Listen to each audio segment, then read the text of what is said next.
கிறிஸ்துவுக்குள் பிரியமானவர்களே, உங்கள் யாவரையும் இயேசுவின் நாமத்தினால வாழ்த்துகிறேன். இந்த நாளிலும் கர்த்தர் கொடுக்கிற ஒரு வாக்குத்தத்தத்தை குறித்து நாம் ஒரு 10 நிமிடங்கள் நாம் தியானிக்க போகிறோம்.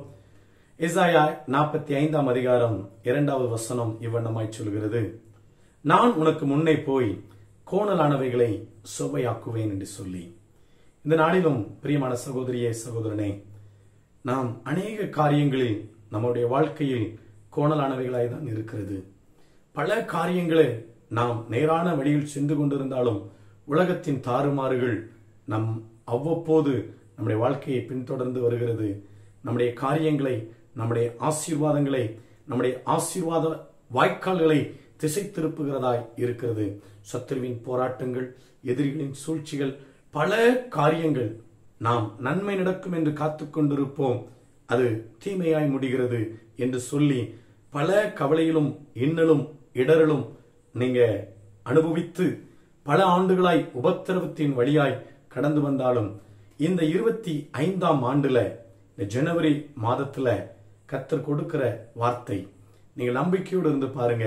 இந்த ஆண்டுகள்ல கடந்த ஆண்டுகள் இருந்ததை காட்டிலும், கடந்த வருடங்களில் உங்கள் வாழ்க்கையில் நடந்த சம்பவங்களை காட்டிலும் இந்த புதிய ஆண்டு எதெல்லாம் உங்களுக்கு எதிர்மாறாய் இருந்ததோ அதை நேராய் மாற்றப் போகிறார் கர்த்தர். இந்த நாளில கர்த்தர் கொடுக்கிற வார்த்தை, கோணலானவைகளை செவ்வையாக்குவேன் என்று சொல்லி. என்னென்ன காரியங்கள் கோணலாய் இருந்தது, என் வாழ்க்கை முற்றிலும் கோணலாய் இருக்கிறது என்று சொல்லுகிறீர்களா? இந்த நாளில் உங்கள் வாழ்க்கையை சீர்படுத்துவதற்காகவே தான் இதை இந்த அருமையான இந்த வாக்குத்தத்தத்தை கர்த்தர், இந்த வாக்குத்தத்தத்தின் மூலம் கர்த்தர் உங்களோடு என்னோடு பேசிக் கொண்டிருக்கிறார். பிரியமானவர்களே, இது பாருங்க, கோரேஸ் ராஜாவுக்கு கொடுத்த ஒரு வார்த்தையா இருக்கலாம், கர்த்தருடைய வார்த்தை. அந்த கோரேஸ் ராஜா தேவனின் நாமத்தை அறியாதவராய் இருந்தார். தேவன் யார் என்று அறியாத பொழுதே, நான் உன்னை பெயர் சொல்லி அழைத்தேன், அழைத்து அறிந்திருக்கிறேன் என்று ஏசாயா தீர்க்கதரிசியினால் கோரேஸ் ராஜாவுக்கு முன்னதாகவே, பல ஆண்டுகளுக்கு முன்னதாகவே வாக்குரைத்த இந்த வாக்குத்தத்தத்தை தேவன் நிறைவேற்றினார் அல்லவா? அந்த கோரேஸ் ராஜாவின் மூலம் ஆலயங்கள் கட்டப்பட்டது. அந்த கோரேஸ் ராஜா ஒரு நல்ல மேய்ப்பன் என்று சொல்லப்பட்டிருக்கிறது வேதத்துல. பிரியமான சகோதரியே சகோதரனே, அவர் நாமம் அறியாதிருந்த அவருக்கு நாமத்தை தரிப்பிக்க பண்ணி, இயேசு தேவாதி தேவன், கர்த்தாதி கர்த்தர் அவரை பேர் சொல்லி அழைத்தார். அழைத்து அறிந்திருக்கிறேன் என்று சொன்னது மாத்திரமல்ல, அவருக்கு முன்பதாக ஒரு திறந்த வாசலை வைக்கிறார். பாருங்க, அன்று நேபுகாத்நேச்சார் அரசனால் பாபிலோனுக்கு அடிமைகளாய் கொண்டு போகப்பட்ட அந்த வாலிபர்களாய் இருக்கலாம், ஜனங்களாய் இருக்கலாம், அவர்களெல்லாம் ஒரு இருண்ட காலத்தில் வாழ்ந்து கொண்டிருந்த ஜனங்களைப் போல இருந்தாங்க. அவர்களுக்கு ஒரு விடியலை உண்டாக்குவதற்காக, அவருடைய கோணலான வாழ்க்கையை நேர்படுத்துவதற்காக ஒரு ராஜாவை எழுப்பினார். ஒரு ஆராதனைகள் முடக்கப்பட்டு இருந்தது, ஆலயங்கள் இல்லாமல் இருந்தது. அந்த நாட்களில் இந்த ராஜாவின் மூலம் அங்கே ஒரு திறந்த வாசல் உண்டானதல்லவா? அதே போல பிரியமான சகோதரியே சகோதரனே, இந்த 2025ஆம் ஆண்டுல தேவன் உங்களுக்கு ஒரு திறந்த வாசலை தரப்போகிறார். நீங்க சோர்ந்து போகாதபடி என்னென்ன காரியங்களில் நாம் தொடர்ந்து கர்த்தருக்கு கொடுத்த நம்முடைய ஊழியத்திற்கு வாக்குத்தத்தமே, கர்த்தர் உன்னை மேன்மையாக வைப்பார். அநேக ஜாதிகளுக்கு முன்பதாக இந்த பூமியில் உள்ள சகல ஜாதிகளை பார்க்கிலும் கர்த்தர் உன்னை மேன்மையாக வைப்பேன் என்று வாக்கு பண்ணி இருக்கிறார். அது எப்படி ஆகும்? எப்படி இந்த சகல ஜனங்களை பார்க்கலாம் மேன்மையா இருக்க முடியும் என்கிறதை கொஞ்சம் யோசித்துக் கொண்டிருக்கிறீங்களா? இந்த நாள்ல கர்த்தர் அதற்கு ஒரு வார்த்தை தான் கொடுத்திருக்கிறார். இதுவரையிலும் கோணலாய் இருந்த காரியங்களை தேவன் மாற்றி நேராய் அமைக்க போகிறார், சீர்படுத்த போகிறார், உங்கள் வாழ்க்கையை சீர்படுத்த போகிறார். ஒருவேளை எது நிமித்தம் உங்களுடைய மேன்மை குறைக்கப்பட்டிருக்கிறதோ, எது நிமித்தம் நீங்கள் சிறுமையை அனுபவித்துக் கொண்டிருக்கிறீர்களோ, அதுல ஒரு நேர்வழியை தேவன் தரப்போகிறார். சகோதரிய சகோதரனே, நீங்கள் சோர்ந்து போகாதபடி, நேர்வழியாய் நான் போகணும்னு பிரயாசப்படுறேன், ஆனால் என் பிள்ளைகள் மூலம் என் வீட்டுல ஒரு கோணலான வழி உண்டாகிறது என்று சொல்றாங்க. என் கணவன் மூலம் என் வீட்டுல ஒரு தாறுமாறு உண்டாகிறது என்று சொல்றாங்க. சிலர் என் மனைவியின் மூலம் என் குடும்பத்துல ஒரு கோணலான வழி உண்டாகிறது என்று சொல்றீங்க.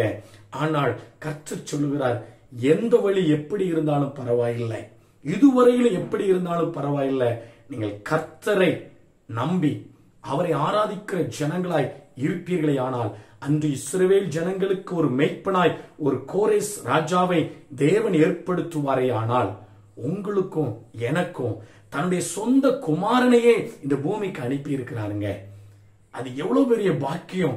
நீங்களும் நானும் எப்பேற்பட்ட ஒரு பாக்கியவான், பாக்கியசாலிகள்!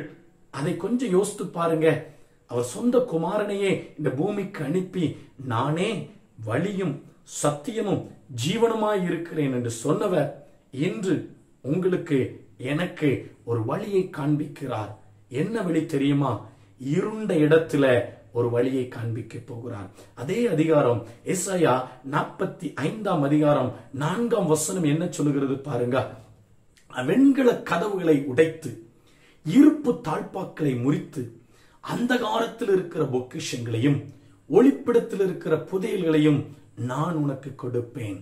பிரியமான சகோதரிய சகோதரனே, இந்த நாளில் என் ஆசீர்வாதங்கள் எல்லாம் இருளில் அடைக்கப்பட்டது போல் இருக்கிறத, என்னுடைய மேன்மை எல்லாம் ஒரு இருட்டறையில் அடைக்கப்பட்டது போல் இருக்கிறத என்று சொல்லுகிறீங்களா? கர்த்தர் உங்களுக்காக ஒரு வாசலை திறக்க போகிறார். அந்த வாசலை யாரும் திறக்க முடியாதபடிக்கு பிசாசன் அடைத்து வைத்திருக்கலாம், சில மனிதர்கள் அடைத்து வைத்திருக்கலாம், பொல்லாத ஜனங்கள் அடைத்து வைத்திருக்கலாம், எந்த ஒரு எதிர் வல்லமைகளும் அடைத்து வைத்திருக்கலாம். அது எப்பேற்பட்ட அடைத்த வாசலாய் இருந்தாலும் சரி, தேவனுடைய பிரசன்னத்திற்கு முன்பதாக, தேவன் ஒரு மனிதனுக்கு முன்னதாக செல்லும் பொழுது, தேவனுக்கு முன்பதாக ஒரு அடைக்கப்பட்ட கதவு நிற்க முடியுமா? பாருங்க, மரணமே அவரை அடைத்து வைக்க முடியவில்லை. பிசாசு நினைத்தான், இயேசுவானவரை சிலுவையில் அறைந்தாய்ச்சி, இதோட கதை முடிந்தது என்று நினைத்தான். ஆனால் ஒருவரும் புரட்டக்கூடாதபடிக்கு ஒரு கல்லை அவர்கள் தூக்கி வைத்து அடைத்தார்கள் என்று பார்க்கிறோம். இயேசுவின் சரீரத்திற்கு காவல் வைக்கப்பட்டது. அங்கே காவலாளர்கள் விழித்திருந்தார்கள். ஆனாலும் அவர் மரணத்தை ஜெயமாக விழுங்கினார். மரணத்தை ஜெயமாக விழுங்கினார். ஒரு கல் அடைத்து வைக்க முடியவில்லை, பிசாசல் அடைத்து வைக்க முடியவில்லை. மரணத்தை அவர் ஜெயமாக விழுங்கினது போல, இருளின் அதிகாரத்தை அவர் மேற்கொண்டது போல, இன்றும் கூட நீங்கள் அவரை நம்புகிறபடியினால, இயேசு சுவாமியை விசுவாசிக்கிறபடியினால, உங்களுக்கும் பாருங்க, இருளில் வைத்திருக்கிற அந்தகாரத்தில் இருக்கிற சகல நன்மைகளையும் இந்த ஆண்டுல தேவன் இருப்பு தாழ்பாக்களை உடைத்து அந்தகாரத்தில் இருக்கிற பொக்கிஷங்களையும் ஒளிப்பிடத்தில் இருக்கிற புதையல்களையும் தந்து உங்களை ஆசீர்வதிக்க போகிறார். உங்களை மகிழ்ச்சியில் ஆழ்த்த போகிறார். சோர்ந்து போகாதபடி அவரையே நம்பி இருங்க. அவரையே, கர்த்தரே எனக்கு வெளிச்சத்தை தருவார், கர்த்தரே என் வாழ்க்கையை சீர்படுத்துவார், கர்த்தரே என் வாழ்க்கையை எல்லா காரியத்திலும் எல்லா சத்துருக்களின் கையிலும் இருந்து என்னை மீட்டெடுத்து நேரான பாதையில் நடத்துவார், என்னை சீரான பாதையில் நடத்துவார். இந்த ஆண்டு எனக்கு மேன்மையின் ஆண்டு. நான் நம்புகிற சகோதரிய சகோதரனே, நீங்கள் நம்புவீர்களே ஆனால் கர்த்தர் உங்களை மேன்மையாக வைப்பார். யாருக்கு முன்பதாக யாரெல்லாம் உங்களை கீழே விழணும்னு நினைச்சாங்களோ அவர்களுக்கு முன்பதாக உங்களின் மேன்மையை பெருக பண்ணி, எதெல்லாம் கோணலா இருந்ததோ அதையெல்லாம் சீர்படுத்தி, எதெல்லாம் பெற்றுக்கொள்ள முடியாது என்று இருந்தீர்களோ அந்த ஆசீர்வாதங்களை எல்லாம் நீங்களும் உங்கள் குடும்பங்களும் உங்களை சார்ந்திருக்கிற உங்கள் நலனை விரும்புகிற ஒவ்வொருவரும் ஆசீர்வாதமாய் இருப்பீர்கள். கர்த்தரை நம்பி பாருங்க. அவர் மரணத்தை ஜெயித்தது போல நீங்களும் இந்த ஆண்டு ஜெயம் பெறுகிற ஆண்டாயிருக்கும், மேன்மையை பெறுகிற ஆண்டாயிருக்கும். சோர்ந்து போகாதபடி நம்பிக்கையோடு இருங்க. ஒரு நிமிடம் ஜெபிப்போமா? இந்த ஜெபத்துல கர்த்தர் உங்கள் வாழ்க்கையை மாற்றப் போகிறார்.